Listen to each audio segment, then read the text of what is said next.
tengo vergüenza. Dai, è una broma, come si dice? Un Se poco compre- amarga, pero Sí, bueno. sí. Qué terrible. Conocemos la demonización. Bueno, Fede, ¿estás ahí? ¿Dónde te...? Ah, sí, Sí, estás no, acá. yo estoy con el mate. Mate, mate. ¿Se escucha? ¿Se escucha? Fede, querido, bueno, yo también me pareció muy oportuno y adecuado invitar a Federico Tatter, que él se va a presentar mejor de lo que lo presento yo, pero tiene por ahí mucho para compartirnos. A mí me pareció impresionante en esta película cómo entra la historia de Gran Cóndor en Paraguay, que es algo que no está tan visto en el cine en general, no está tan hablado y bueno, el grado de impunidad que sabemos que hay en Paraguay también es un tema que me desvela, entonces acá Federico seguramente nos va a hacer su aporte, así que gracias Fede por estar. Bueno, no, gracias a ustedes, gracias a todo el equipo por este impulso desobediente. Para mí es una oportunidad de volver a conversar con el equipo y también conocerla a Emanuela, ¿verdad? Porque he visto el documental y quería conversar con ella sobre sus fuentes, ¿verdad? Me llamó la atención todo el acervo documental que pudo hilar, ¿verdad? Así que, Emanuela, yo voy a ser uno más de quienes te van a preguntar. Por lo tanto, puedo hacer mi presentación, pero más bien mi interés era escucharte a vos, saber cómo hiciste ese documental, porque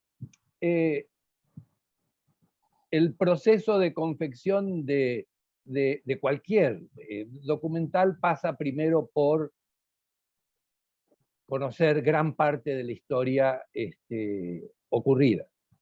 Bueno, mi nombre es Federico Tatter, yo soy querellante en la causa Cóndor, la Argentina, aunque residente en Paraguay.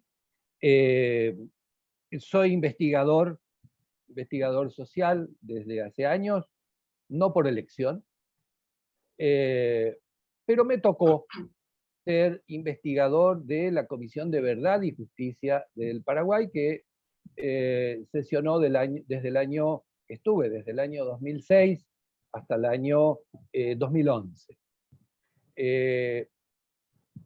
Las graves violaciones a los derechos humanos en el Paraguay me tocó estudiarlas y reestudiarlas, siendo aún mi familia y mi persona partícipes de esos eventos, sobrevivientes, algunos casos de esos eventos. Y por otro lado, también me ha tocado conocer, aunque a la lejanía, no presencialmente, como decía Manuela, a Jorge Iturburu. Es uno de los impulsores del juicio denominado Juicio Cóndor en Roma, que busca verdad y justicia sobre sobrevivientes o familiares, sobrevivientes desaparecidos de italianos o de ascendencia italiana, y especialmente sobre represores que estuvieran residiendo en Italia o estuvieran dentro del ámbito jurisdiccional de la justicia italiana. ¿Cómo es el nombre de esa persona, Fede? Jorge Iturburu. Okay. Es integrante de un colectivo italiano y romano llamado M24. Okay. Del 24 de marzo. Okay. Que integra, estimo yo, integra argentinos, latinoamericanos y también compañeras, compañeros y compañeres italianos. cercanos y conocedores a la causa. De allí también he conocido a una investigadora italiana, hoy profesora en la Universidad de Oxford, que su nombre es Francesca Lessa, que ha acompañado el juicio Cóndor en Buenos Aires, ha estado presente en el juicio y ha escrito y ha investigado sobre el Cóndor a partir del juicio. A partir del juicio, ¿ya? A partir del juicio en Buenos Aires, y creo que sigue avanzando en su investigación durante este juicio Cóndor en Roma, como una extensión necesaria, ¿verdad? También hay varias personas que somos testigos en este juicio que se está tramitando actualmente. Está relativamente retrasado, ya comenzó, pero se está tramitando, ¿ya? Acá, ¿estás hablando de un juicio que está tramitándose en Buenos Aires? No, en Roma. Ah, estás hablando de En Roma. Roma. Estamos hablando de Roma. En Roma. Es probable que cruce ambas temas porque es continuado. El llamado juicio Cóndor en Buenos Aires, Argentina, es un conjunto de causas, ¿verdad? Que se inicia con la 1504, luego se va sumando Orletti, se van sumando distintas causas y se hace, ahora estamos, creo que por Cóndor 5, Cóndor 5, Cóndor 6, o se va por algunas causas específicas por centros clandestinos de detención. Pero paralelamente, en jurisdicción italiana, en Roma, se está tramitando un juicio, ¿verdad? Por desaparecidos italianos y de ascendencia italiana, en el marco de la Operación Cóndor. Y digo operación porque allí me gustaría comenzar, por allí, ¿verdad? Sobre el Cóndor, algún grupo de investigadores nos ha tocado estudiar a esa Operación Cóndor dentro de otras operaciones. Y allí comienza una primera y gran diferencia. El Cóndor en el sur latinoamericano no es la única operación represiva. Y eso puedo hablar después y me voy a centrar como validación de mi hipótesis el caso de Paraguay, que nos va a ayudar a contextuar también por qué Paraguay participa en la Operación Cóndor. Y comenzamos, en principio, uno de los primeros temas a conversar sobre el Cóndor comienza en su denominación: Plan Cóndor u Operación Cóndor. Por lo investigado, hemos visto, y Emanuela los pone muy bien con la data, con el dato duro, de que esta fue una operación militar de inteligencia de carácter transnacional, absolutamente ilegal, que tuvo un periodo de existencia, ¿verdad? La data indica de que el periodo de existencia de la operación o Plan Cóndor, luego podemos ver de qué se trata esa diferencia. Los militares no desarrollan planes, los militares desarrollan operaciones. Ese es un poco el debate que está, que es un debate en esa mesa chica de investigación. Es una operación encabezada por los órganos de inteligencia de los ejércitos, de los estados, y que tiene objetivos específicos. El dato de la creación oficial del Cóndor indica diciembre de 1975, en una reunión de altos mandos militares de inteligencia en Santiago, a invitación de Cóndor I, ¿verdad? Que es el jefe de la DINA chilena.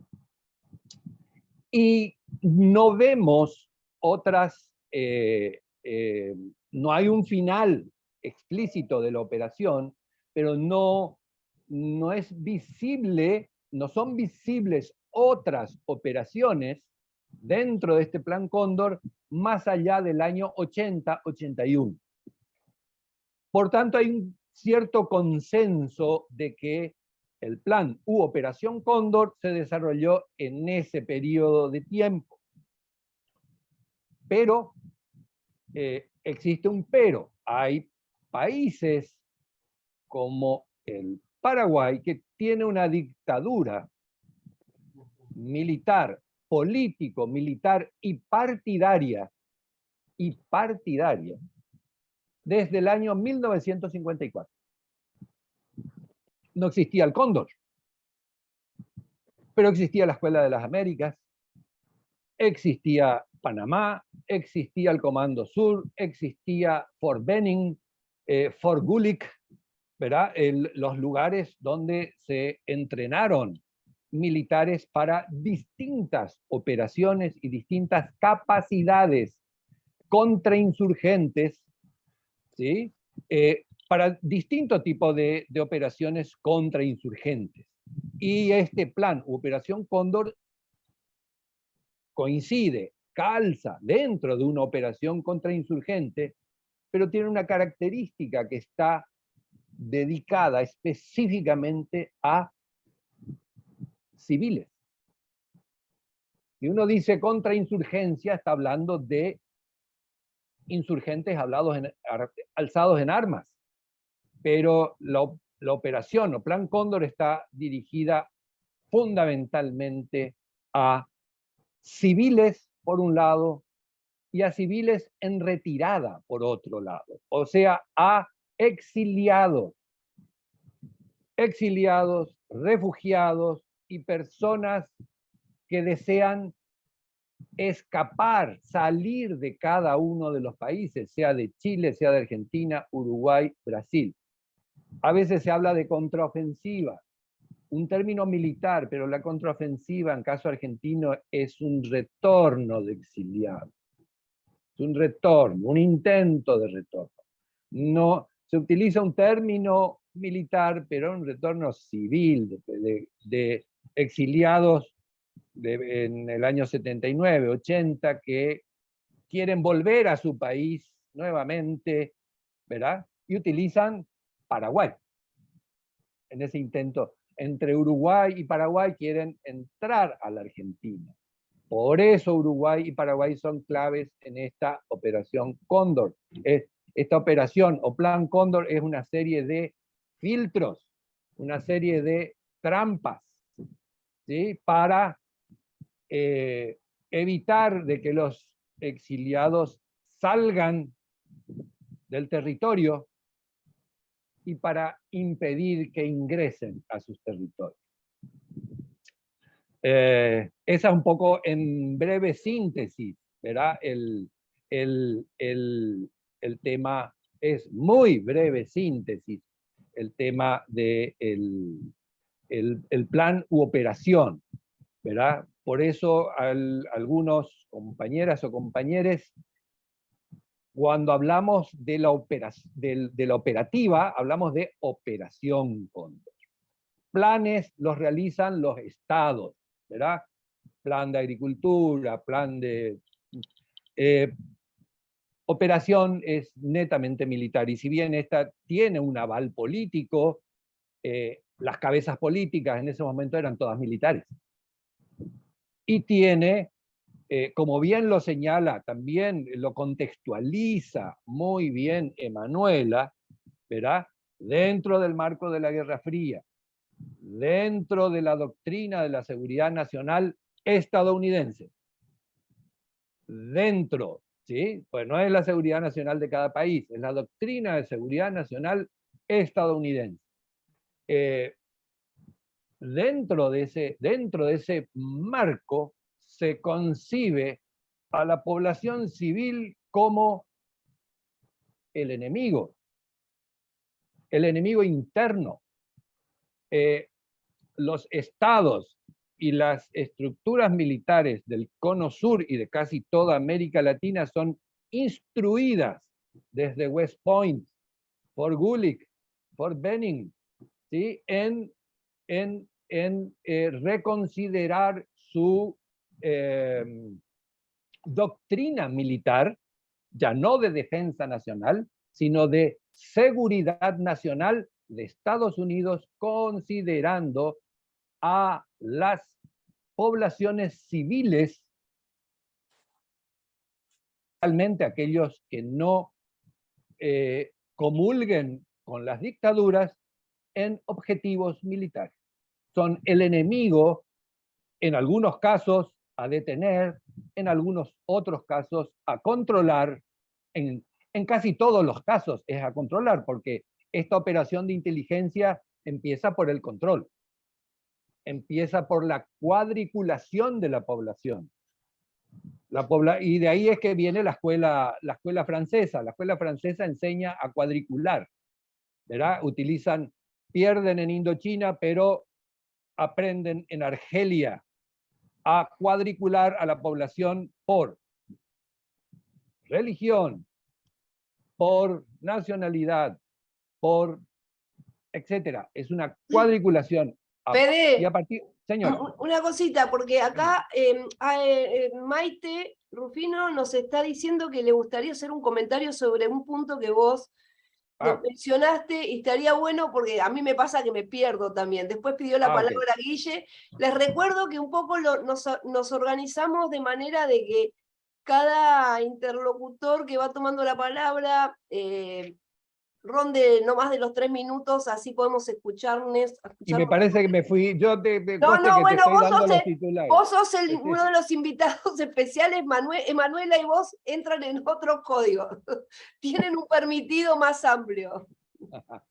El tema es que Manuela, dije, yo voy a escuchar y yo también le quiero escuchar a Manuel. Maite, ¿estás por ahí? Sí, ya estaba esperando que me dieran entrada. Gracias. Soy Maite, mexicana de origen y bueno, soy profesora, escritora y radico en mismísimas entrañas del monstruo, así que en Estados Unidos. No fue por elección, sino también por una cuestión de exilio y bueno, pero ese no es el punto. Lo que quería comentar es que es muy interesante la cuestión de contextualizar y como mexicana me gustaría traer a colación cómo, digamos que los inicios del Plan Cóndor se gestan de alguna manera. Tienen antecedentes en 2 represiones terribles que ocurrieron en México, una el 2 de octubre de 1968 en la Plaza de las Tres Culturas, en donde hubo exactamente el mismo plan operativo militar con la CIA, con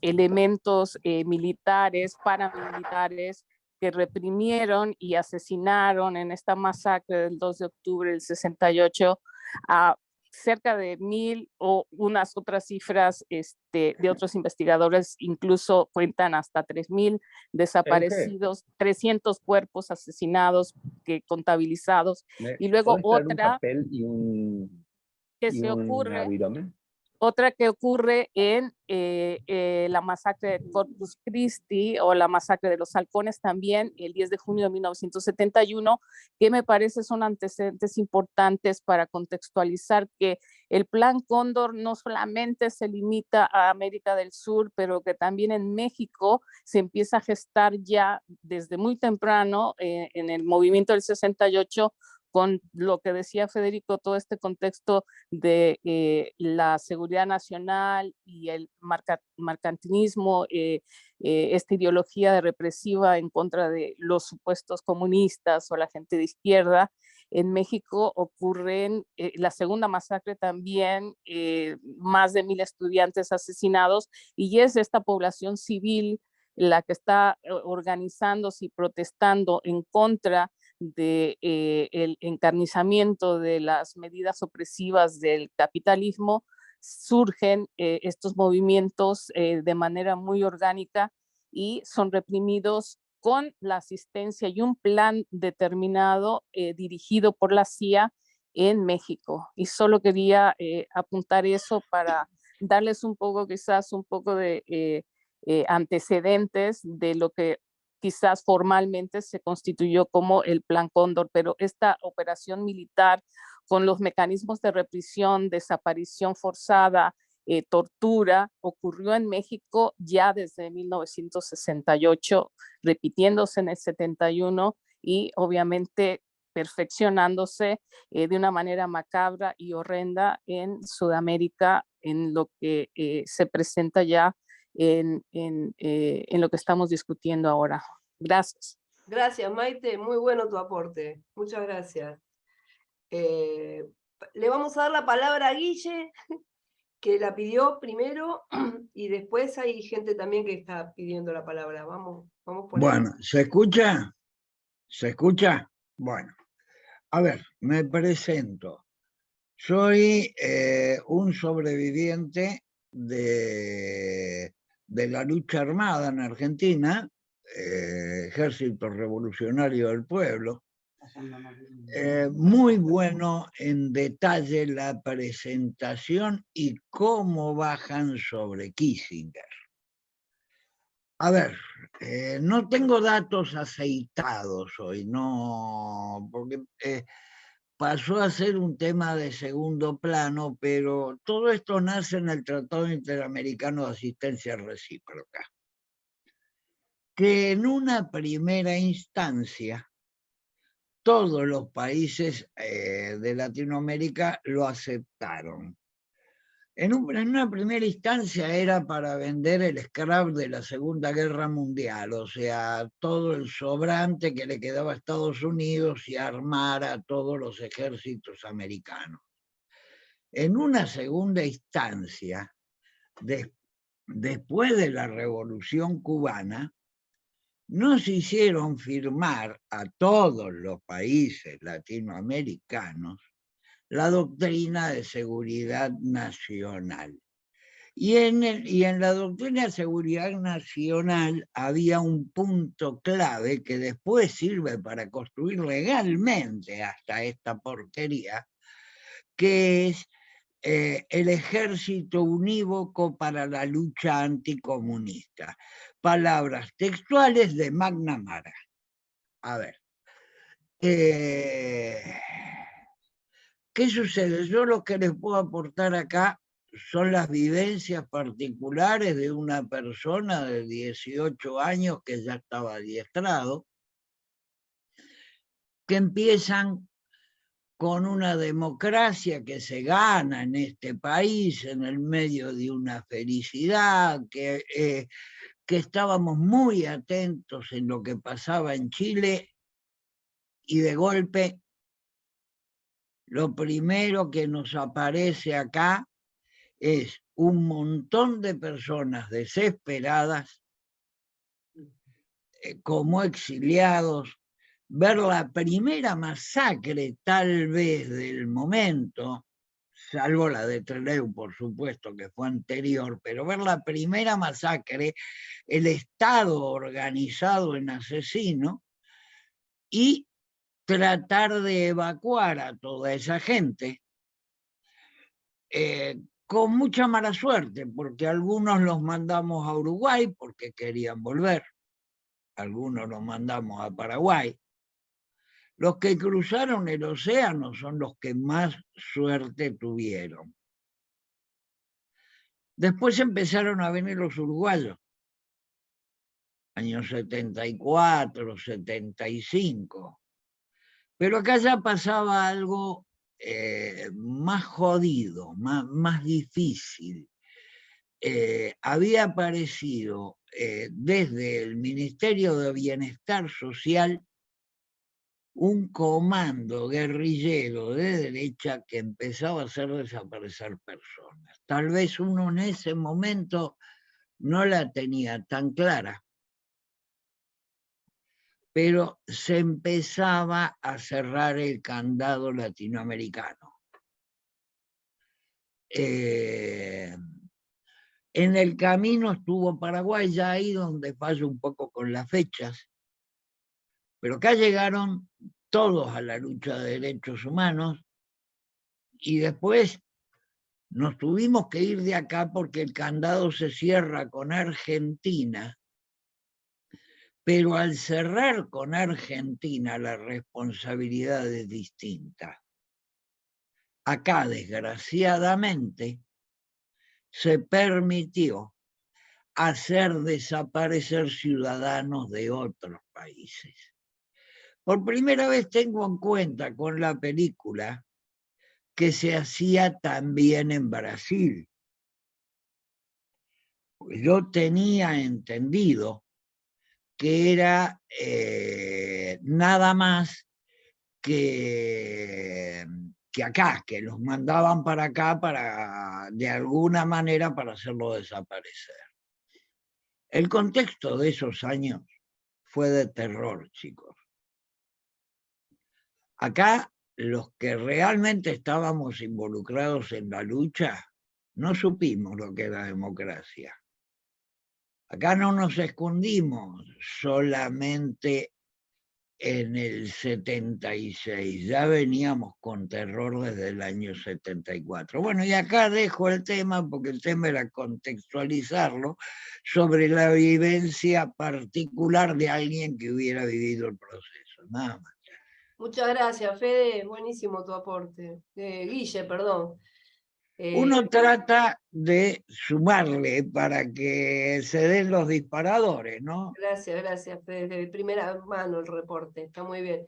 Pablo, me gustaría preguntarte a vos algo que me resonó de Fede, que dijo, hizo referencia a los juicios acá en Argentina, y Federico Tatter hablaba de los juicios Plan Cóndor, y acá nosotras le llamamos juicios de lesa humanidad. Estamos refiriéndonos a lo mismo, ¿no? O hay encuadres judiciales para una cosa y para otra. Quiero aclarar lo textual para no confundirme. Mirá, te contesto al menos por lo que conozco yo, ¿no? Que en los ¿Querés juicios... presentarte, Pablito, que no... Sí, ¿cómo están? Para las y los que no me conocen, bueno, yo soy Pablo Berna, soy integrante de Asamblea Desobediente, soy, bueno, hijo de un genocida que a fines de 2013 lo denuncié en la Secretaría de Derechos Humanos. Después, en 2017, nos reunimos con las compañeras, juntos ya agrupadas y agrupados, presentamos un proyecto de ley que era una idea que desarrollé junto con las compañeras, pero que yo ya la tenía desde hacía tiempo, que era para que se modificaran 2 artículos del Código Procesal Penal para que hijas, hijos y familiares de genocidas podamos denunciar y podamos declarar en juicio también en su contra, ¿no? En su contra, obviamente, con la verdad, ¿no? Que conocemos. Y bueno, ¿y qué más? Y después en 2019 pude declarar como testigo en el juicio contraofensivo a Montonera, en 2021 en el juicio Vuelos de la Muerte, y bueno, un poco todo este camino, me gusta pensarlo y lo siento así, me fue volviendo un militante de derechos humanos, ya no me gusta tanto ser y estar acá por ser hijo de un genocida. Bueno, creo que todas y todos, ¿no? Con el tiempo estamos acá, ¿no? Lili, Julie también, porque por eso, por lo general, si Lili no me dice, no me presento, porque no me gusta poner el acento en el tema de ser un hijo de un genocida. Bueno, pero sí es cierto. Creo que te olvidaste de decir que sos abogado y que estás trabajando con los juicios de lesa. Sí, en realidad estoy empezando a colaborar con Pablo Yonto en las querellas, recién arrancando, y bueno, obviamente es un orgullo muy, muy importante que siento y una gran responsabilidad también, ¿no? Y bueno, un poco lo que es Plan Cóndor, lo que me trae unas reflexiones es que, bueno, en ese proyecto de ley que yo les contaba, en uno de los considerandos hay está sugerido el tema de que cuando algo que ya hoy, el proyecto es del 2017, pero ya hoy se está dando en algunos casos, se dio en el...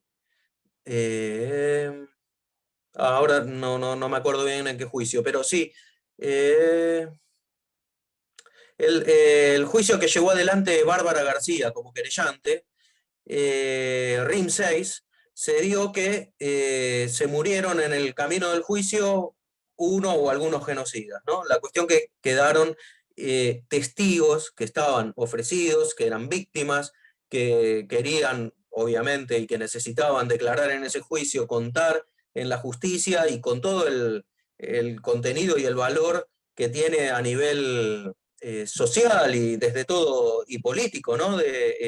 Que un testigo, víctima o familiar o lo que fuera pueda contar frente a la justicia lo que sabe sobre los hechos que se investigan y que se juzgan. Y entonces al morir esos genocidas, en este caso concreto del juicio RIM 6, no pudieron declarar.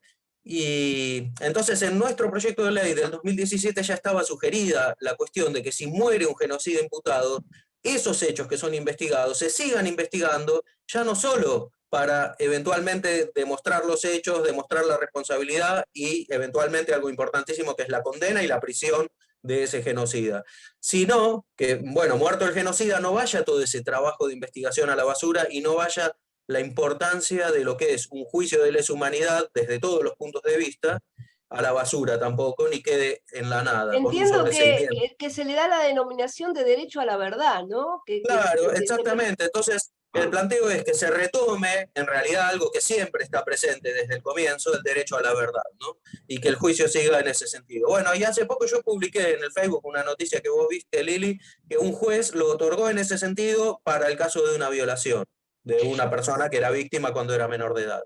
Y bueno, y ahí se está presentando. Bueno, yo cuando tuve esa idea, y esto es lo que vincula con Plan Cóndor, o con Operación Cóndor, mejor dicho,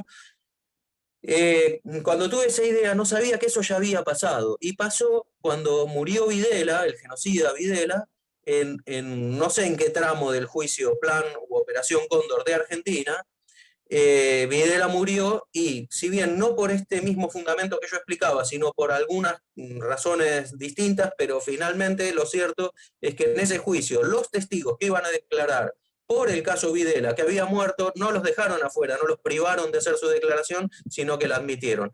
Más que nada, el fundamento más importante, no sé si, seguramente no recuerdo bien las palabras, pero tenía que ver con que esos testigos y lo que podían contar tenía que ver con una integralidad de la prueba, es decir, todo testimonio en un mismo juicio, obviamente por eso está en un mismo juicio, tiene que ver con las demás pruebas, es decir, con los demás testimonios, pruebas documentales y todo, ya pasa a ser un contexto general o a vincularse todas esas pruebas, ¿no? Pero por supuesto, sobre todo está el valor humano y la necesidad, ¿no? Que es lo que ya contaba antes, entiendo yo. Y bueno, eso en relación a, sí, obviamente son juicios de lesa humanidad. Y bueno, así que bueno, ya que estoy hablando, decirte que Emanuela, que realmente es un documental impresionante por la calidad, por la contundencia de todo, y bueno, a mí particularmente me emocionó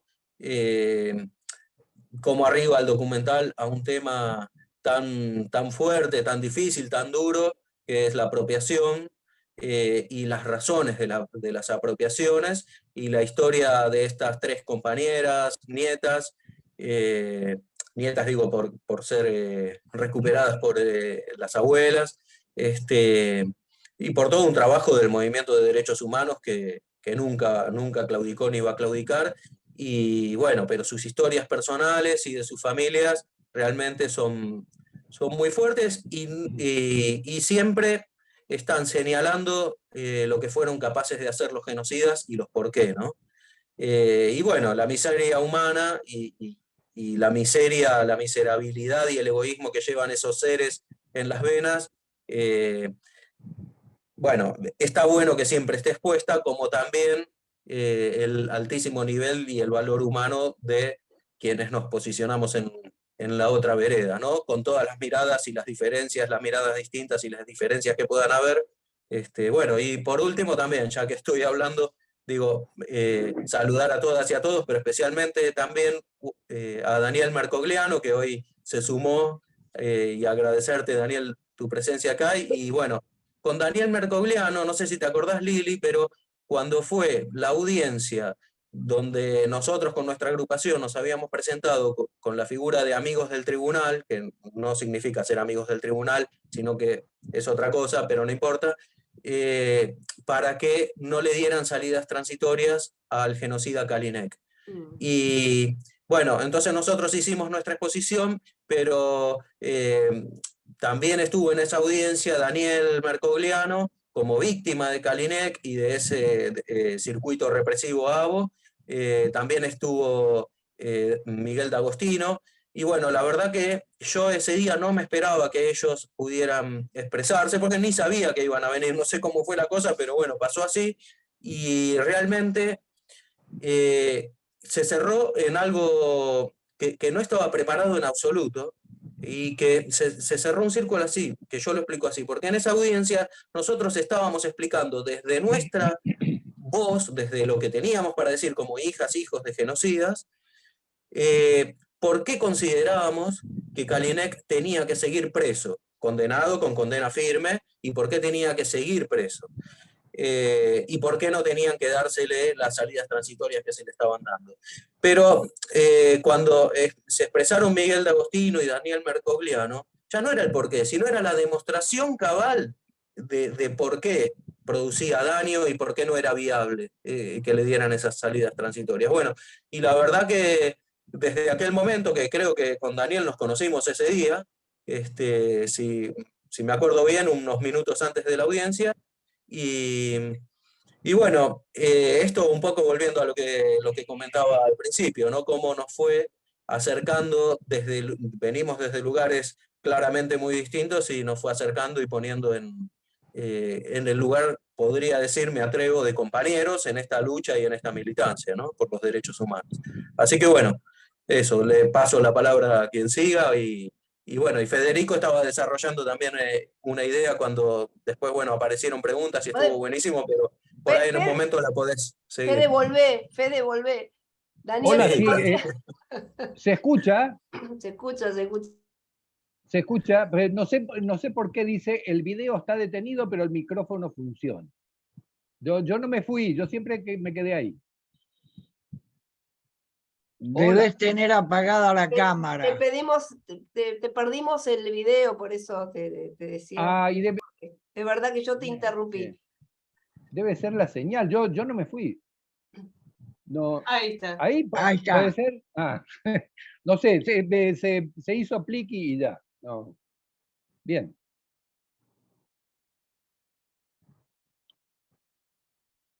¿Se escucha? ¿No se escucha? Se escucha perfecto, se escucha Ah, ok. perfecto. Ya. Bárbaro.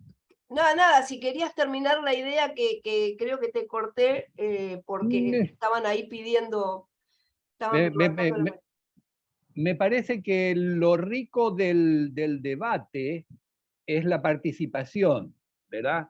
El instrumento tecnológico nos hace que hablemos en línea, pero si estuviéramos todos en una ronda, estaríamos todos hablando en forma cruzada. Así que es una limitación tecnológica, ¿verdad? El hecho de la palabra así como una línea de tiempo. Yo, en realidad, para justificar más o menos el tema del Plan Cóndor, yo creo que ya está más o menos cerrado. Se puede profundizar, se puede encarar desde otro ángulo. Me pero bueno, interesaba, perdón, Fede, me interesaba sí. si vos tenías dato de este señor que Manuela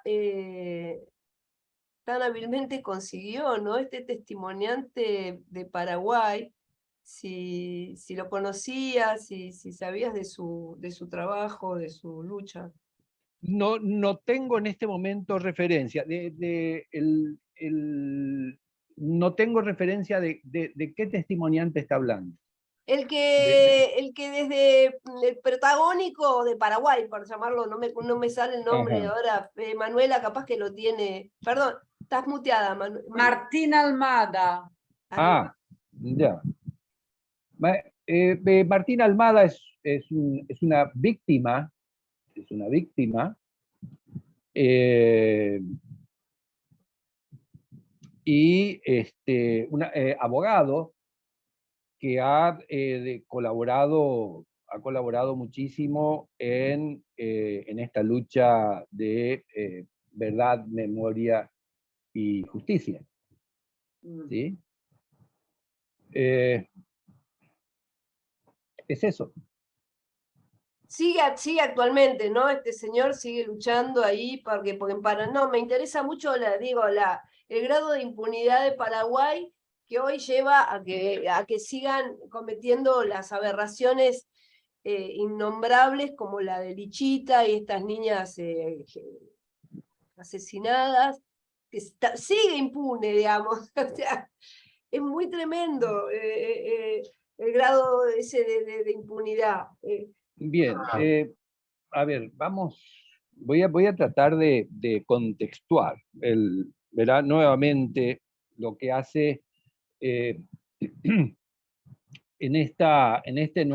nuestro suramericano. ¿Verdad? En principio me gustaría, no sé si contestar o hablar sobre la compañera de México que habló sobre el tema 2 de octubre de 1968, que indudablemente fue una acción, una represión brutal contra insurgentes en la plaza de Tlatelolco, Tres Culturas, etc. Podríamos decir de que ese tipo de represión como la de México, 68, 71, se replicó en casi toda América Latina. En casi toda América Latina. No hubo país, tal vez Costa Rica, que no haya tenido una experiencia de represión contra insurgente con el modelo, con la doctrina de la seguridad nacional y la concepción de el ciudadano civil de cada país como objetivo de las fuerzas militares y de seguridad y de inteligencia, ¿verdad? Como el enemigo interno. Pero lo que ocurrió trágicamente el 2 de octubre no fue Plan Cóndor en México. El Plan Cóndor es algo específico que tiene un fin que tiene un comienzo y tiene un fin. Pero nuestra América Latina está plagada de este tipo de operaciones, ¿verdad? Y esas operaciones en algún momento se pensaban que luego de 1989, del llamado consenso de Washington, ¿verdad? En el cual se iban a permitir democracias en América Latina siempre y cuando fueran neoliberales. Así, ¿verdad? Siempre y cuando sean neoliberales y estén aliados al FMI, se permiten democracias en algunos casos más tuteladas y en algunos casos menos tuteladas, ¿verdad? Pero siempre, y eso es el caso de Paraguay, ¿verdad? En el caso de Paraguay, el embajador norteamericano le llamamos el virrey. ¿El? El virrey. Es decir, es tal el concepto, digamos, El virrey, claramente. la situación de tutelaje, ¿ya?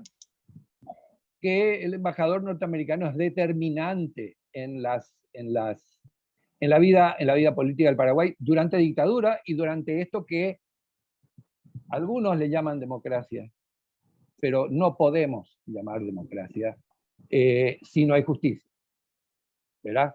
Por lo menos no le podemos, no ingresa dentro del estándar de democracia liberal, por más de que exista libre mercado, por más de que exista un poder ejecutivo, un poder legislativo y un poder judicial que hoy es utilizado, como otros países en América Latina, en proteger la gran propiedad terrateniente, ¿verdad? Porque hoy seguimos en el Paraguay bajo una eterna transición, ¿verdad?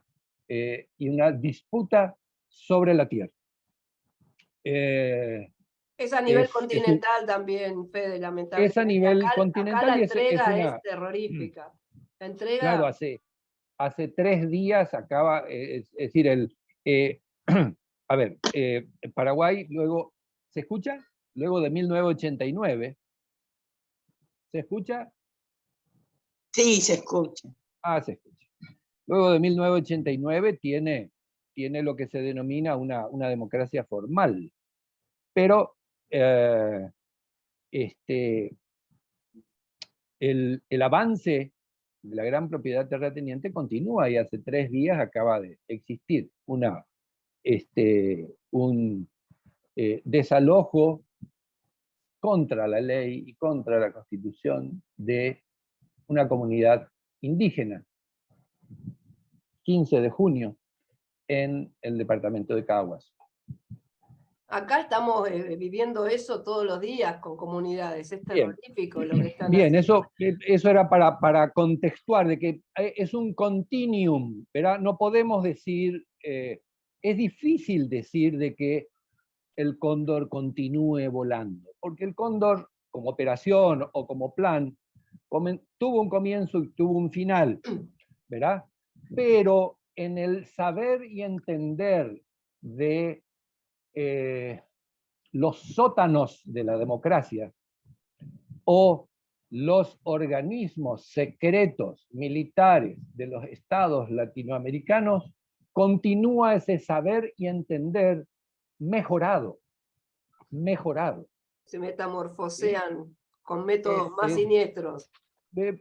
Son otros métodos, pero es una acumulación de saberes, así como en la derrota, el saber y entender de los franceses en Indochina, lo aplicaron en Argelia y lo distribuyeron tanto al Comando Sur, a las academias militares norteamericanas, como a aquellas academias militares que podían transmitir ese conocimiento, como eran Brasil, Argentina y Chile.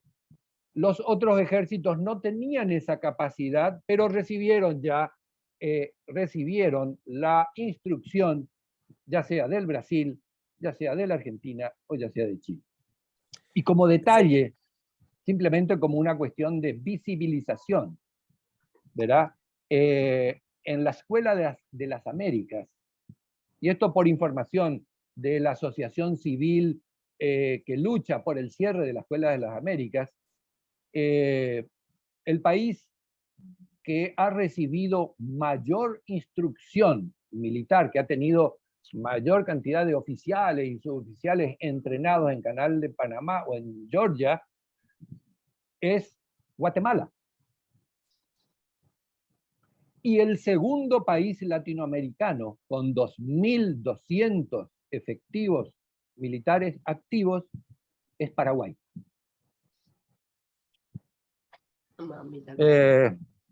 Perdón, Fede, pidió la palabra Ana, pero le quisiera dar la bienvenida a Juana Yapire, que ha sido la compañera de Raimundo Blazer, que entró a la sala. No sé si está todavía o ya se fue o se le cortó. ¿Qué pasó? Lili, Juana, perdóname. Sí. Que ahí, sí, veo que no está ahora Juana en la sala. Yo ni la había visto entrar tampoco. Pero bueno, ahí antes que Ana. Alguien, sí. Que antes que Ana pidió la palabra Guillermo. Pero Guille ya habló. Ah, sí, sí, sí, bueno, como prefieran, no es lo mismo. Ana no, todavía no habló. Daniel es un comentario que le quiere agradecer mucho a Emanuela, imagino que le habrá parecido. Daniel, también cuando quieras podés obviamente hacer uso de la palabra. Ana, desmuteate, ¿estás ahí? Estoy acá. Bueno, buenos días a todos. Qué privilegio la invitación y compartir. Mi nombre es Ana Kritschmar, formo parte de una... A nosotros nos gusta definirnos como una tribu plurinacional más que como productora. Tuvimos el privilegio de compartir esto Zoom debate por primera vez con nuestra peli Yvonne, con los desobedientes, les desobedientes. Y bueno, nada, no participo más a menudo por cuestiones de agenda, pero bueno, siempre es un placer. Eso, dicho esto, paréntesis, me remito a lo que quería acotar. Federico, el mote de virrey va perfecto. Lo que te hacía la consulta por chat era esto: si le decimos virrey al embajador estadounidense en Paraguay, ¿qué mote le cabe al embajador yanqui en Argentina y diría en el resto de Latinoamérica? ¿No son acaso virreyes de alguna manera? Por ahí no tanto como virreyes, porque yo hablaría más de, tenemos varios virreyes, me parece.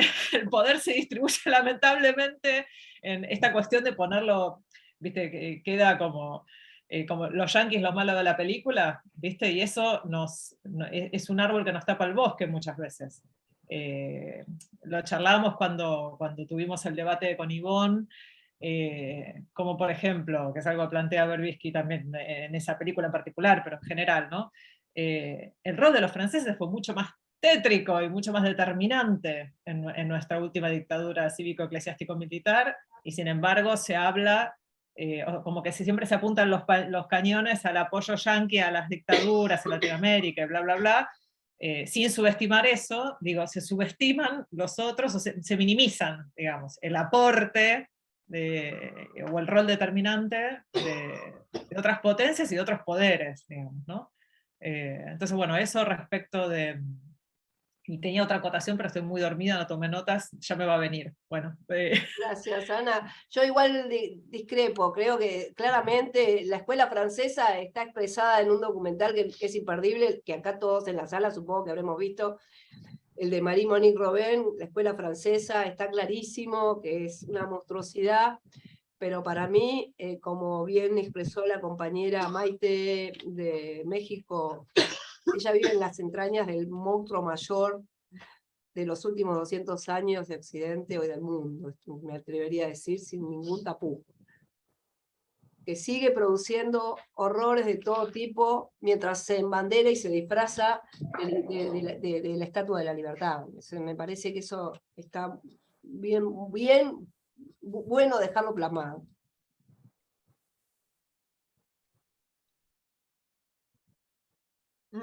Pará, bueno, Federico, me gustaría escuchar tus palabras. Perdón, Daniel Melcordián no sé. me pidió la palabra, perdón. Sí, No, por favor, también. Perdón, hay otros compañeros que están pidiendo la palabra. Por eso le estaba dando la palabra a Daniel. Hola, sí, compañeros, buenos días. Primero agradecer a Pablo, sin falsa modestia, considero no ser merecedor de lo dicho. Yo quiero agradecer a Emanuela, porque en el documental, que no pude comprenderlo muy bien porque estaba en italiano, estaba subtitulado en italiano, que a pesar de mi apellido, no caso una. Dice que no. Y lo que dejó en claro es el poder que tuvo los Estados Unidos a través de Kissinger, ¿no? Que hoy en día ese poder se mantiene. Lo que me interesó muchísimo del documental es dejar dicho en primera persona que los verdaderos responsables del genocidio, no en nuestro país, sino en toda Latinoamérica, ha sido el imperio del norte. Y eso me interesa que quede para las futuras generaciones, para que no quede siempre como vende la publicidad, la publicidad imperial, que ellos son los soldados que defienden la libertad y la democracia. y lo que hacen cada vez que ponen un pie en cada país es avasallar las libertades y la democracia. Es eso tan solo. Emanuela, te agradezco muchísimo por haber dado palabras, haber puesto palabras en los que tal vez no podamos expresarlo claramente. Muchas gracias. Gracias, Daniel. Muchas gracias. Solo no entiendo por qué lo viste en italiano. Lo siento mucho. Pero Y- está en español, y las pocas partes que están habladas en italiano están los subtítulos en español. Tal vez no pusiste. No fue a la copia que yo tuve acceso, no fue así. Y se me complicó un poquitito. Sí, me Ya imagino, te pero digo, porque mira, te lo envío, Daniel, te lo envío para verlo en español. con mucho gusto. Yo no sé si tengo que hablar, porque Federico es un historiador tan lindo que me gusta escucharlo. Y me gusta igualmente. mucho esta diferencia entre plan y operación, pero es una cuestión, ¿cómo se puede decir? Histórica, ¿no? Lo que son dos nombres para las mismas cosas. Y las mismas cosas es el capitalismo. El capitalismo empieza con la doctrina Monroe. Y cuando llega la Segunda Guerra Mundial, los dos bloques y la Guerra Fría, como se dice, claro Sí. que la doctrina Monroe se vuelve a ser un plan de ocupación. No solo porque esto pasa de manera tan clara en América del Sur, por el colonialismo, que es una otra cara del capitalismo, o la misma, como tú quieres. Entonces, yo no tengo respuesta, me gusta escuchar porque tenemos que estar con los ojos abiertos desde hasta que hasta que nos terminamos de vivir. Pero el problema es siempre esto, el capitalismo. No porque yo no amo la empresa, ¿cómo se dice? Pero porque esta forma dell'economia, no sé cómo se dice, esta forma de economía tiene que cambiar. Si no cambia esta forma de economía, y la economía no es el mal, la propiedad privada no es el mal es el capitalismo, el monopolio, esto creó todo lo que hemos visto en los últimos 50, 60 años. Esto. Me gustaría hablar en italiano porque me viene más fácil, ¿no? Pero tú entendiste lo que... Me imagino, Emanuela, coincidimos completamente con tu concepto. Gracias, muchísimas gracias. Ella Sí. quería hablar hace rato y yo no la estaba dejando. No, todo bien. Bueno, me presento cortito, soy Julie, esposa de Lili y alemana. Formo parte también del colectivo Asamblea Desobediente, aunque obviamente no tengo padres que fueron involucrados a la dictadura en Argentina, pero mi papá nació en el 1915 y estuvo en la Segunda Guerra Mundial. No tengo demasiado claro en qué rol, pero bueno, estuvo en ese ejército de Hitler, en la Wehrmacht.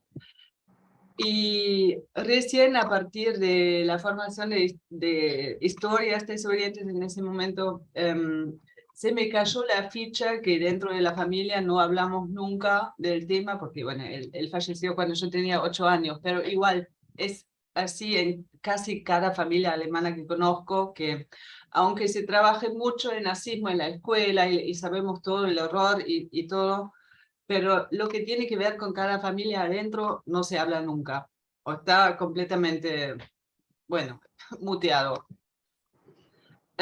Así que esa es mi motivación también de participar y también de meterme, como dijo Pablo, como un poco en la militancia por la memoria y los derechos humanos y tu película me pareció muy interesante y también el hecho de que una italiana haga esa película, como linkeando con todo el contexto, porque me parece que en Europa no se conoce demasiado o sí se conocen casos como puntuales, pero como la magnitud de ese plan y de ese horror a la vez no está tan conocida y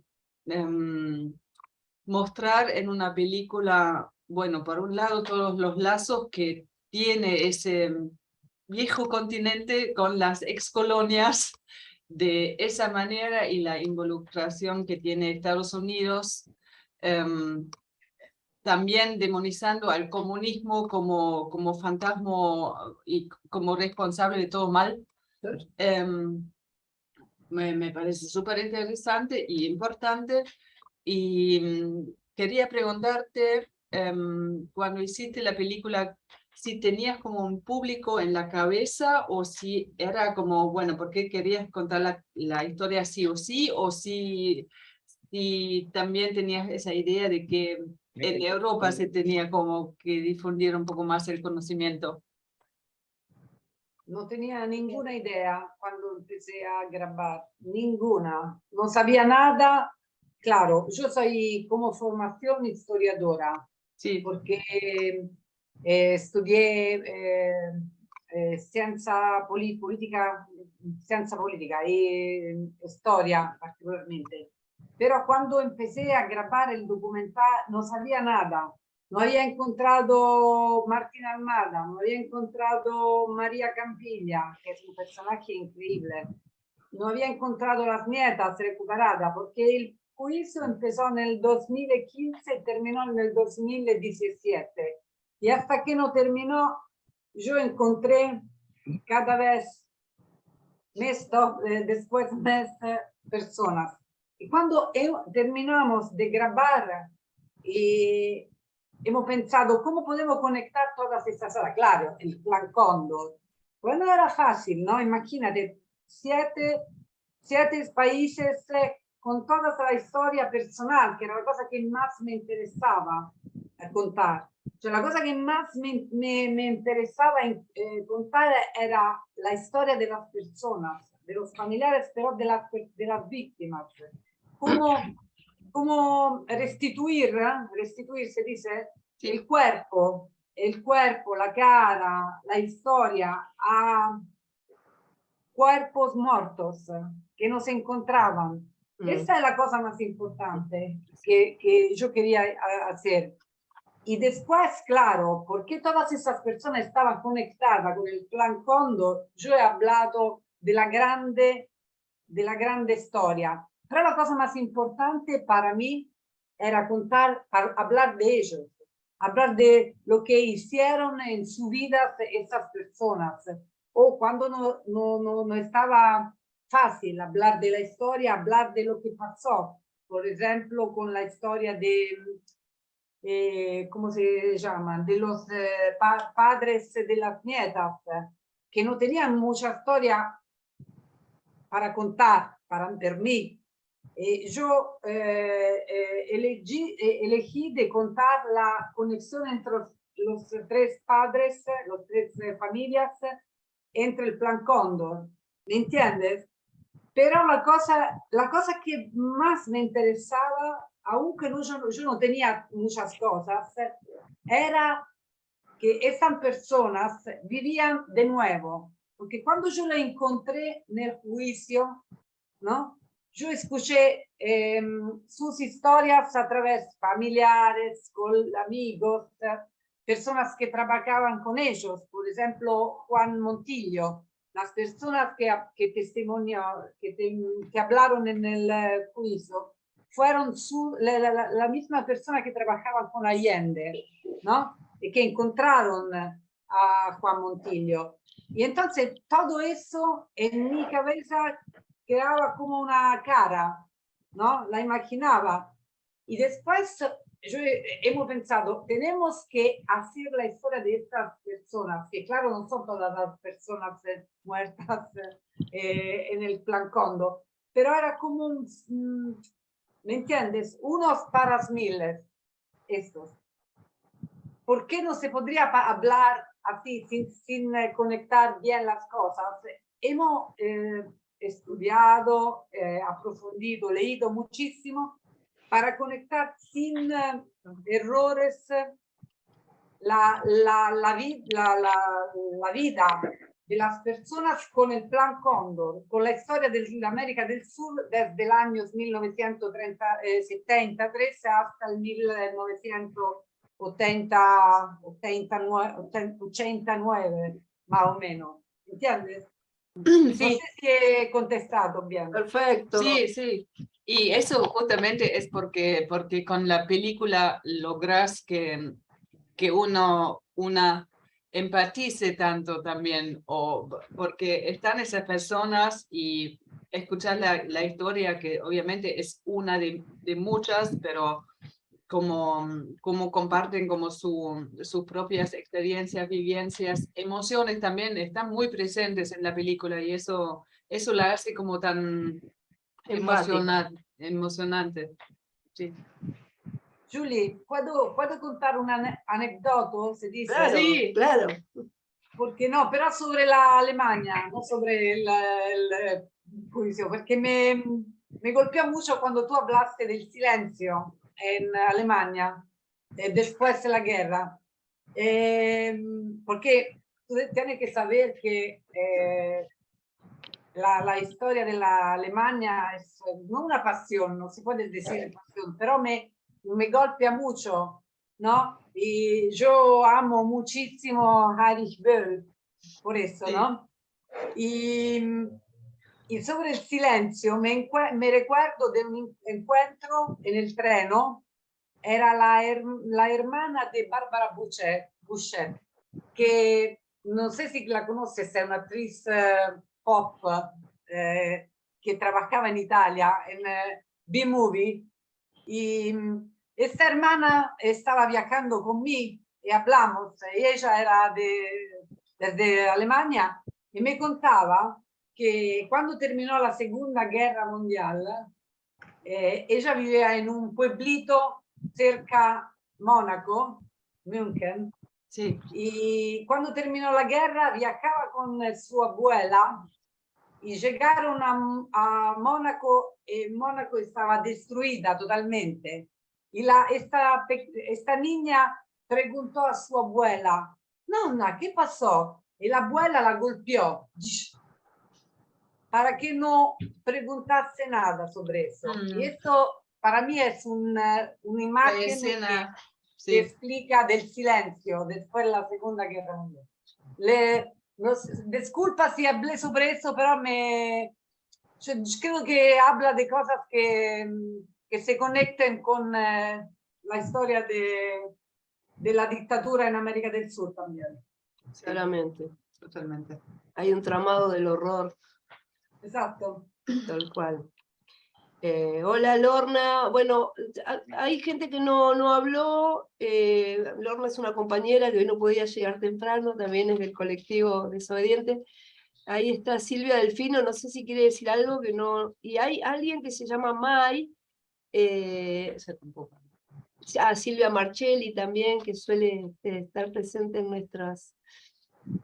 nuestros debates. Bienvenidas, bienvenidos todos. Bueno, a Mai no le vimos la cara ni sabemos muy bien quién es. Si él quiere decir algo o si quiere contarnos cómo llegó acá, también esta es una forma de cuidarnos un poco, ¿no? Porque somos personas muy confiadas. En general no hemos tenido inconvenientes en los Zoom, pero han habido casos en donde se han sucedido situaciones un poco incómodas. Hasta Pablo pidiendo la palabra. Mientras tanto, estas personas que están en salas nos quieren contar algo, le paso la palabra al compa. Pablito, ¿estás ahí? No te olvides de mí, que tenía un comentario para Federico. Dale, Guille, dale. A ver, si uno tuviera la doctrina de seguridad nacional acá arriba de la mesa, Federico nombró al enemigo interno. La doctrina marca muy claro que los ejércitos unívocos americanos tenían que trabajar sobre el enemigo interno y sobre el ataque externo. Pero mi comentario venía con el tema de México.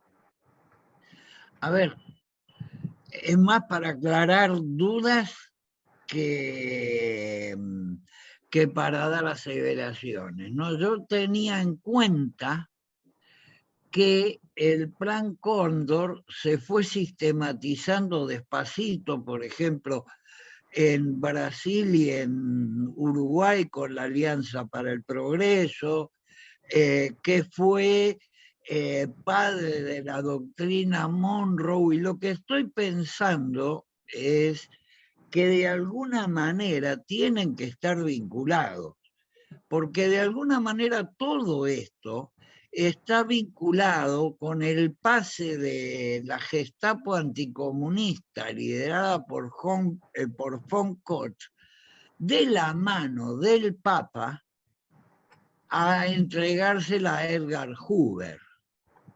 Y me quedo acá, porque ya de acá no tengo más respuestas. Son dudas que por ahí entre todos aclaramos, ¿no? Gracias, Guille. Pablo, me parece que vos también pediste la palabra.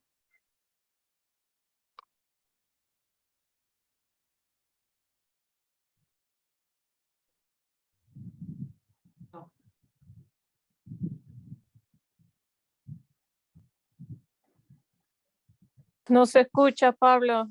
No tenés A el ver ahora. micrófono apagado. Ahora Ah, sí. sí.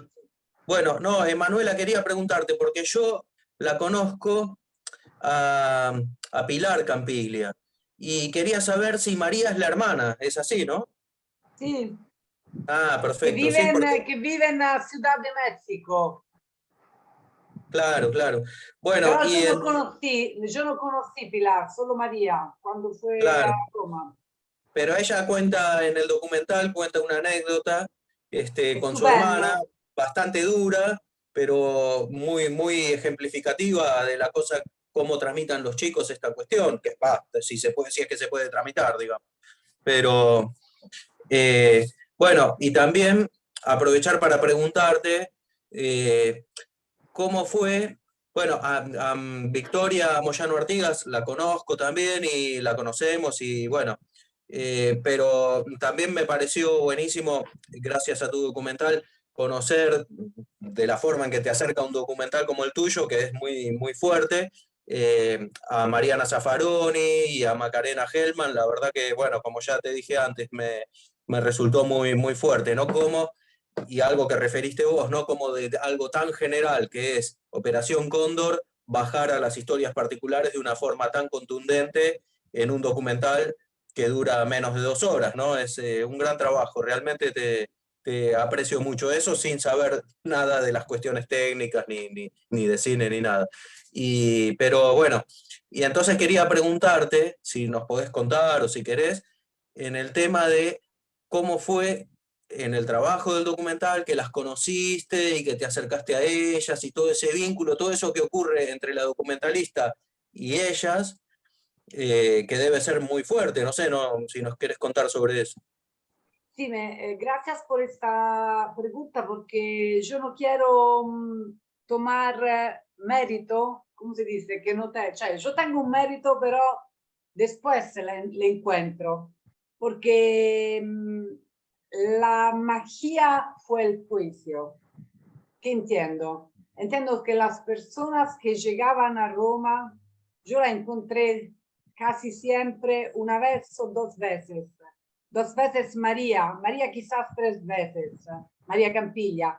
Y espera, no estoy segura si se llama Pilar o Mercedes, su hermana, no estoy segura, Pablo. De todas maneras te lo voy a decir en los próximos días. Y yo encontré esta persona y yo decidí como eso, solo eso como una directora. ¿Cómo te puedo explicar? hizo un casting. Parece una palabra fea, pero no lo es. Las personas que no era bastante, no solamente tener una historia fuerte, porque todas las historias son fuertes, pero tener una capacidad de contarla, ¿ok? Y de asumirla también. El episodio de las nietas te explica eso, porque cada una lo asume de manera diferente. Mariana, ¿cómo se dice? Lo rechaza, lo rifiuta, ¿eh? Aparentemente, pero lo asume un rol como una actriz, ¿no? Espera, siempre hablamos de emociones, siempre hablamos de una historia contundente, pero yo también tengo una historia, yo también si hablo de algunas cosas lo asumo de una manera fuerte y a otras cosas no. Ellas, todo, Victoria, Macarena y Mariana, lo asumen de manera diferente. Pero mira, en el juicio estaban otros nietos. Yo elegí ella por su manera de asumir sus historias, ¿entiendes? Pero eso tengo que decirlo, tengo una sensibilidad, tengo una visión, ¿no? Una mirada.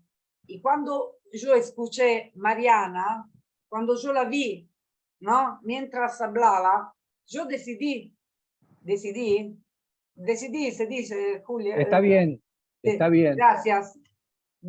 De contar estas historias, no la historia de otras personas, ¿no? Porque me golpeó. ¿Ok? Pero lo que pasó verdaderamente, que yo hice las entrevistas cuando las personas estaban en Roma y después fue un trabajo muy largo después de la entrevista para construir, de construir todo lo que pasó, para ver documentales, entrevistas de ellas en internet, buscando filmes, hablando con personas de otro que tenía conexiones con ellas. Por ejemplo, te hago un ejemplo. En el episodio de Mariana, que para mí tiene un documental que es el mejor documental sobre la historia de las nietas, que es Por esos ojos, de González Sarión. No sé si tú conoces este documental, tú tienes que verlo, porque es un capolavoro, ¿cómo se dice? Es estupendo. Y yo hablé con Gonzalo Sarión, con la otra directora que ahora no me recuerdo cómo se llama, con Estela Peri, que hizo las fotos. Perdón, ¿cómo se llama el documental? Por esos ojos, lo encuentras en YouTube, lo encuentras. El documental habla de su abuela cuando la encontré y cuando Mariana no quería hablar con ella todavía, ¿ok? Entonces yo hizo muchas búsquedas sobre cada historia, que yo tenía una entrevista, pero después yo hizo una búsqueda profunda sobre las personas que yo había elegido, ¿me entiendes? Y hablé con ellos y le envié el documental antes de cerrarlo para preguntar si todo estaba bien, ¿me entiendes? El trabajo fue después, más que antes, porque yo no tenía un euro para viajar a América del Sur para terminar el documental. Entonces, yo tomé la entrevista y después hizo la historia, ¿entiendes? Y lo mismo pasó con la historia del fotógrafo.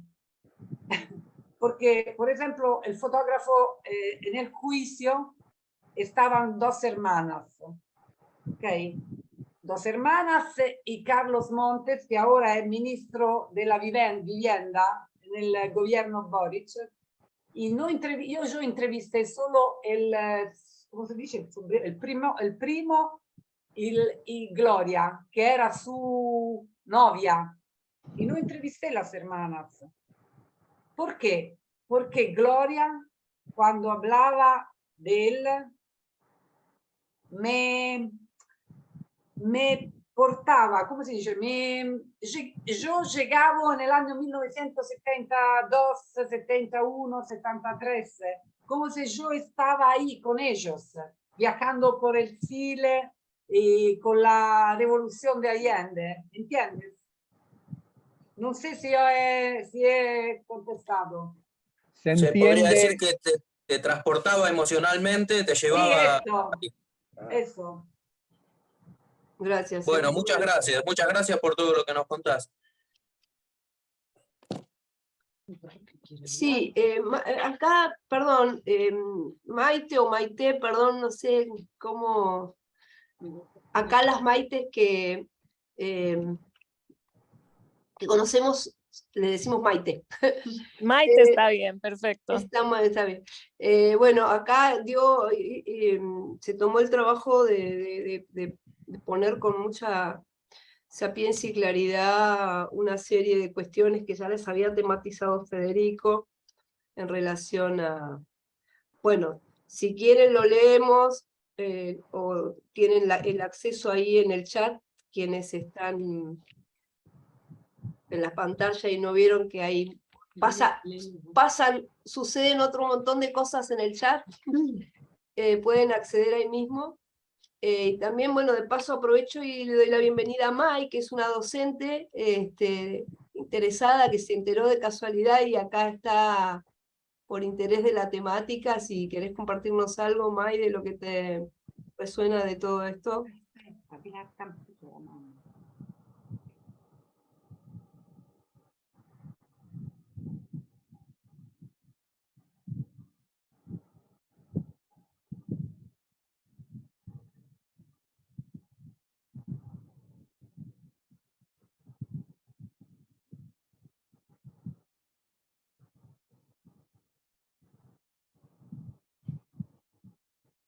Julie no se escucha. Liliana no se escucha. Ah, claro, la que estaba muteada era yo ahora, hablaba. Sí. Mai, creo que ya te desmuteaste, sí. ¿Querés decirnos algo? ¿Compartirnos algo? No se oye. Escuchamos. Hay una falla se ve que en el micrófono. Bueno, Sigue te muteada. leemos en todo caso.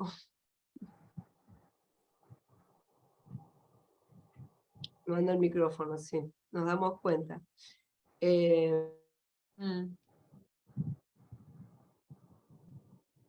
Es terrible eso, como una metáfora del silencio que sustenta el horror de muchos lugares en donde el silencio, como en México, permaneció y no se pudo hacer justicia para todos esos estudiantes y campesinos que quedaron silenciados. Impresionante. Interesante lo que comentaba Emanuela sobre el silencio, es muy fuerte, porque en Argentina, por ejemplo, sí hubo voces que se levantaron y bien que mal, porque en el documental decía una justicia que llega después de 40 años no es justicia, pero aunque sea pobre, es una suerte de justicia. En México, los genocidas y los responsables de estos actos de lesa humanidad fueron llevados a juicio y fue una caricatura, una risa.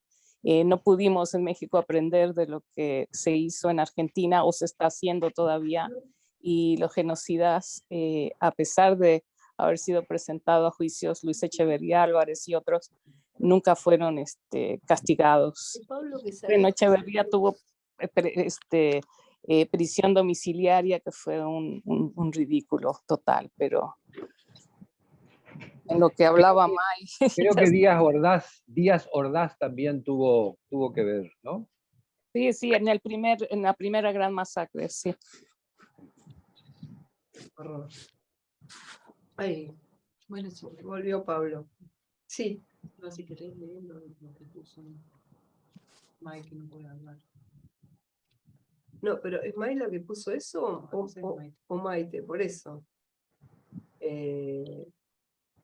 Leo acá a Maite rápidamente dice: la diferencia entre plan y operación no es solo una apreciación histórica, sino política y jurídica, que posiciona los genocidios de Estado y crímenes de lesa humanidad como actos militares, políticos, de terror psicológico, dirigidos en contra de la población civil. Es un posicionamiento semántico fundamental que produce una dicotomía en un conflicto bélico donde el Estado es productor de terror y muerte sistemática auspiciado por el imperialismo estadounidense. Un plan y un proyecto que construye futuro en una sociedad. Una operación militar es un conjunto de acciones sistematizadas de destrucción entre las fuerzas contendientes en un marco bélico. En el caso de la Operación Cóndor, una guerra sucia de las dictaduras en alianza con la CIA y fuerzas paramilitares en contra del pueblo. Claramente. Gracias, Maite. Y también podemos como resumir lo que veo, May, quería como quizás también usar en el contexto de la escuela. Sí, bueno, May que no pudo hacer uso de su micrófono, dice: hola, soy profe de Historia de las Artes de Pehuajó, provincia de Buenos Aires. Esta mañana me pasaron el link mis compañeros de SUTEBA, CETERA. Todavía no vi el documental, parece un material valioso para pasarlo en la escuela, ¿no? Trabajo en instituciones de formación docente en mi ciudad. Súper recomendable, necesario, te diría, May. Así que bienvenida de nuevo y gracias por transmitirnos ahí tu hacer docente. Bueno, pero es un momento donde podemos pedir quizás también a Emanuela que nos pase de nuevo el link en español, porque pareciera que muchos lo vieron en italiano y estaban como medio perdidos. No sé qué pasó, porque nosotros lo vimos en español. Provecito, verlo 2 veces es muy intenso. Ok, no se preocupe. Hay que verlo 2 veces ese documental, por lo menos 2 veces, porque bueno, es mucha información muy buena, muy relevante y necesaria, además. Y después, Guille estaba queriendo. Guille, ¿querías hacer un comentario más?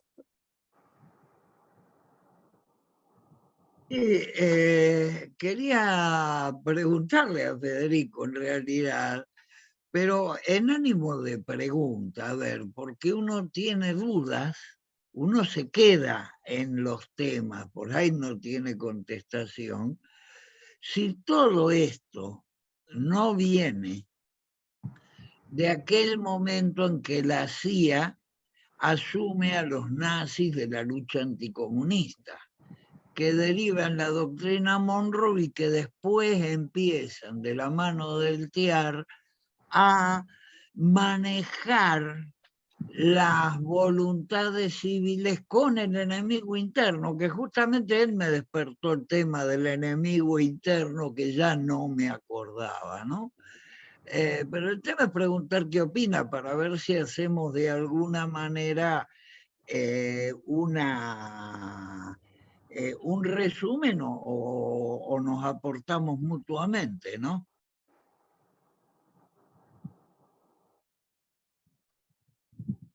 Listo.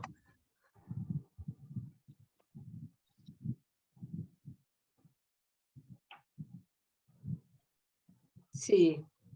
No sé si Fede quiere contestar algo al respecto. Sí, Guille. El tema, tu pregunta llevaría 3 días. Pero podemos, así, rápidamente, la famosa doctrina Monroe es de comienzos del siglo XX, ¿verdad? Y tiene un inicio progresista. Tiene un inicio progresista, pero una aplicación inversa. El inicio progresista de la doctrina Monroe era América para los americanos.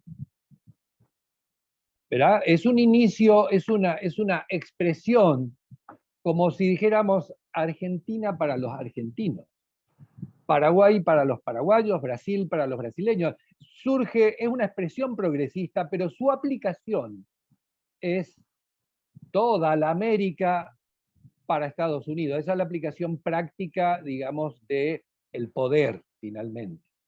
¿Verdad? Y sí, hay una línea de tiempo Hay una línea de tiempo y una continuidad, ¿verdad?, de prácticas represivas, pero en un contexto, y esto ya lo clarificaron anteriormente, lo explicó muy bien y está en el documental, la relación entre capitalismo y colonialismo. No se entiende este modelo de capitalismo en su fase imperial sin el colonialismo. Y podríamos hablar de que todas aquellas operaciones o planes desde el norte para control de toda la América Latina, África y Asia tiene un concepto colonial, tiene un concepto de dominio colonial. En algunos casos, estos planes y operaciones eran civiles, en otros militares, o en otros una combinación político-militar. La decisión que toman en los años 60 de las dictaduras políticas militares está basado en esta doctrina. Así como podríamos hablar que en el inmediato fin de la Segunda Guerra Mundial ya existía una vocación, ¿verdad?, de una campaña colonial o neocolonial, que está puntualizada para algunos que conocen el tema del punto cuarto, ¿sí? Esto es inmediatamente en el año 46, 47, bueno, allí en ese año se establece la Alianza para el Progreso, se establece también el Tratado Interamericano de Asistencia Recíproca, ¿ya? Desde ese mismo instante funciona la Escuela de las Américas. Es decir, entre el año 47 y 50 se definen ya dentro de esta doctrina, ¿verdad?, ya se define el destino de la América Latina como proveedor de materias primas y sobre todo de materias primas para el mundo de Occidente frente al otro mundo. No olvidemos que desde el 47 el mundo se partió por la mitad, ¿verdad? Y nos transformamos en un patio trasero. Eso es simplemente para una respuesta a Guille de que hay una línea de tiempo en el campo militar, en el campo económico y en el campo político, ¿verdad? Por ejemplo, la Alianza para el Progreso no tiene un componente militar, es precisamente apoyo económico para un modelo específico de relación subordinada al gran capital financiero radicado en el norte. Esa es la Alianza para el Progreso. No produjo progreso para nuestros países esa alianza. Como tampoco produjo democracia las dictaduras militares que decían que venían a reponer la democracia. Eso es simplemente para tratar de hilar con Guille, pero sin abusar de palabra, me gustaría en este momento agradecer infinitamente a lo que acaba de decir Emanuela, porque ella comentó, es lo que yo quería escuchar de Emanuela, qué te motivó para hacer cuáles fueron los puntos que usaste, ¿verdad?, para hilar, para narrar la historia. Porque a partir de la historia de 2 o 3 personas, como vos decís, Emanuela, estás describiendo un sistema más amplio, ¿verdad? Desde la investigación, a veces, a algunos, o en mi caso, a mí me toca partir de lo general para ir a lo particular. y a veces me pierdo en los particulares y busco una explicación general. Y Emanuela, vos hiciste al revés, te centraste en historias particulares y en esa historia particular estás describiendo algo complejo y secreto, atroz y mucho más amplio. Tal cual. Gracias, Fede. Gente, Discúlpame, Fede, Sí. la apretada, si se le puede decir, pero yo sabía que valía la pena y no me quería perder la explicación. gracias, Guille, Muchas gracias. gracias. Estamos ahora dándole como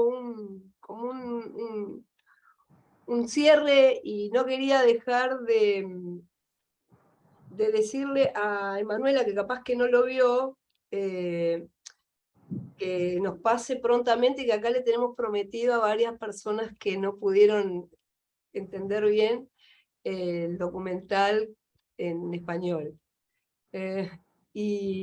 Acá nos contesta. Ok. ¿Estás ahí? Julie le compartía que ella está organizando un encuentro de memoria, un encuentro reflexivo con gente de muchas partes del mundo, y le interesaba mucho compartir esta película también con ese grupo que viene a la Bueno. Argentina. Hay que hacer los subtítulos entonces en inglés para que se pueda difundir en otros países también. Bueno, Y la letra más grande, la letra más grande. queda pendiente el subtitulado en inglés, ahí va. Bueno. Ella es mi especialista en subtitularme mis documentales al alemán.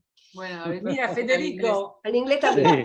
Sí. Federico, Sí. hicimos una proyección en Montevideo en el año 2019 y en el CTT, como el sindicato uruguayano, en una sala larga, enorme, estupenda, pero la pantalla era tan pequeña para la sala, que las personas que estaban, no, no, ¿cómo se dice? No arriba, atrás, con estos subtítulos pequeños, para mí no han leído nada. Claro, hay que agrandar la letra. Hay que ser tal cual. Y Si me necesitan gustaría... ayuda con la traducción del español al inglés, me avisan. Yo puedo ayudar con eso.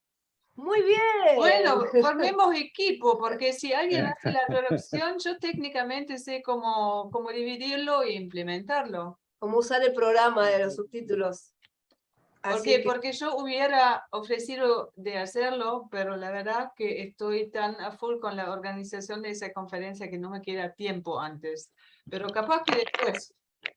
Ahí vamos. Bueno, si ayudas con el programa y yo puedo tener acceso al documental en español, podríamos coordinar algo, porque como yo soy profesora, tengo cada semestre 300 estudiantes a los que les puedo hacer pasar este documental en inglés y sería brutal, fabuloso. Buenísimo. Bueno, capaz que podemos quedar en contacto, Emanuela, si vos tenés... Gracias, como, Marta. Yo puedo poner ya sé, los pero subtítulos. Emanuela debería pasarnos por ahí algo en un texto, así Maite se puede hacer el trabajo de... No, quizás si tú puedes traducirlo, yo puedo ponerlo en la película. Bueno, Porque ahí va. tenemos- Perfecto. Ahí va. Vamos Pero a tengo que preguntarlo porque somos somos una productora tan pequeña y tenemos solo una persona que trabaja por nosotros, ¿no? Para nosotros. Pero lo intentamos de hacerlo, sería fantástico. Lo intentamos. Ahí va. Vale la pena. Bueno, ahí tienen mi contacto por si algo sale. Sí, ya lo hemos guardado. MaiteRufino@gmail.com, ¿no? Sí. Correcto, sí. Bárbaro. Maite, muchas gracias. Buenísimo el aporte.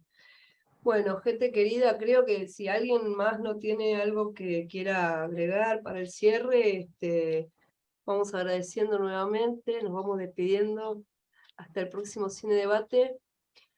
Acá hay gente que quiero agradecer mucho que está habitualmente, que se suma a estas charlas, a estos encuentros, que me parece que honran la memoria, tan necesario en estos tiempos más que nunca. Así que eso, gracias en nombre del colectivo Asamblea Desobediente. Gracias Bueno, a muchas ustedes. gracias. Gracias a ustedes. Gracias a todos. Muchas Muchas gracias, gracias. muchas gracias. Muchas Muchas Gracias a todas y todos. Abrazos, abrazos. Chau, chau. Muchas gracias, Chao, Emanuela. chao. Excelente trabajo. Gracias a todos por el esfuerzo. Muy especial, Gracias. gracias a Emanuela y a Federico, acá que han sido. Gracias, gracias a Emanuela. Federico. Gracias a Emanuela, Federico. Dime. Emanuela, una última. Agradezco tu esfuerzo porque tuviste que pensar en italiano y hablar en español. Sí, yo también. Y transmitiste tu sentimiento, el motor para poder hacer este material. Y eso te lo agradezco mucho. Gracias Federico, un gusto hablarte verdaderamente y gracias a todos las personas que vieron el documental en italiano, especialmente, que no es tan fácil.